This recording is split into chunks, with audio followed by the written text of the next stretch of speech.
Well, we're here today because we're marking the 56th anniversary of the Abortion Act, a tragic act that has lost almost 11 million lives across the United Kingdom. It's a tragic reality for 500 to 600 lives every day that have been lost to abortion in this country. We can't go on any longer being ignorant to the fact that over 550 unborn babies are being killed by abortion every day here in the UK. Now, we shouldn't be turning our back to the absolute bloodshed that is happening before our very eyes. And the pro-abortion lobby are good at hiding behind euphemisms such as abortion is healthcare or sugarcoating it as, products of conception, when really it is a baby that they are killing.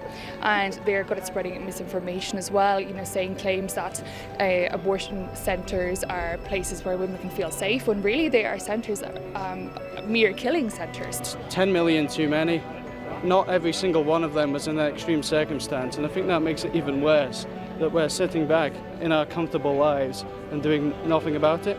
I'm also personally Catholic. The teaching of the Church is clear on this issue, and I think we have a moral duty to stand up against evil, and this is one of the ways we can do it. We can help the homeless, we can help the vulnerable in our society. We must also protect every single other person, regardless of their age, regardless of their stage of development as well, because if we truly believe in diversity and inclusion, why wouldn't we include the voiceless? When the 1967 Abortion Act was implemented, violence flooded the UK. Unborn babies were quickly dehumanised and targeted for abortion. Countless mothers, fathers and families were hurt. Now, SPUC was founded to rally against that injustice. We will never stop speaking in defence of unborn children, and we will not stop until their legal rights are restored. I know many people have been affected by abortion and the consequences haven't been good for them.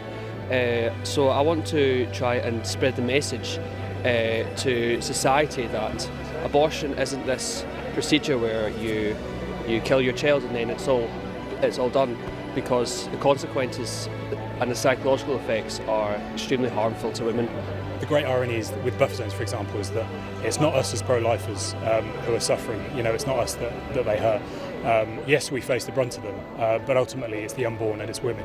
It's the unborn, again, of course, because their lives are being cruelly snatched away. And it's women because they're not getting to access that final lifeline that pro-lifers outside clinics represent. So ultimately, we're not here today for ourselves. We're here for the unborn children suffering in silence. I think a lot of the time when we've been doing street outreach and we talk to the public about these kind of things, what you find is quite a lot of people haven't actually thought about what that choice entails, and it's just about kind of like talking them through that and sort of walking it back. And what people sometimes don't consider is the damage that it can do to women, men and families and greater society afterwards as well. So I think it's just kind of like talking to people in a one-to-one about what the choice actually entails. I always talk about the mountain in the middle. You've got really, really pro-life people on one side, really, really pro-choice on the other, and they're unlikely to change their views. But there's a whole heap of people in the centre that haven't maybe thought about it fully. So the more conversations we can have about that, the better it is, just to get people to actually think. You're not telling them what to think, you're just actually asking them to think. I had a conversation with a man straight away. He was all like, we shouldn't be out here telling women what to do with their bodies. By the end of having a conversation, he agreed with so many things, we shouldn't have pills in the post. Women being put under pressure, coerced into abortion. He says, you should definitely campaign against that. But I find that it's just like having the discussion, having a conversation, and then people's minds can just not change, but they never heard this before because it's not on TV, these discussions. And yes, every human deserves a birthday.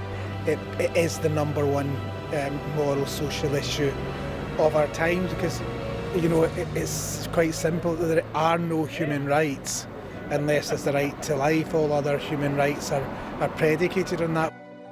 And it's important, knowing these things, it's important to be active, and not just to know these in our minds, not just to know them in our hearts, but actually to know them in our feet, and to come and be a witness in the city centre, to pray the rosary and to make this walk through the city centre where all of the buses are passing by and people are passing by and see. So I come because I think it's important not just to believe this, but to be seen to believe it, and to take that witness out into the public square, so that the public square can begin to keep thinking about it. It's fantastic to see that in our day there's still so many people willing to be witnesses for life. We're standing against the greatest injustice the world has ever seen. In terms of the sheer numbers, the level of abortion is unprecedented. In Scotland we've seen a massive rise this year, but people are showing a determination that they want to stand up, they want to be seen, they want to be the witnesses that can turn society around. So tonight is very heartening for SPUC to see so many people gather with us, and together we want to be the difference. We want to turn the society around and make abortion unthinkable.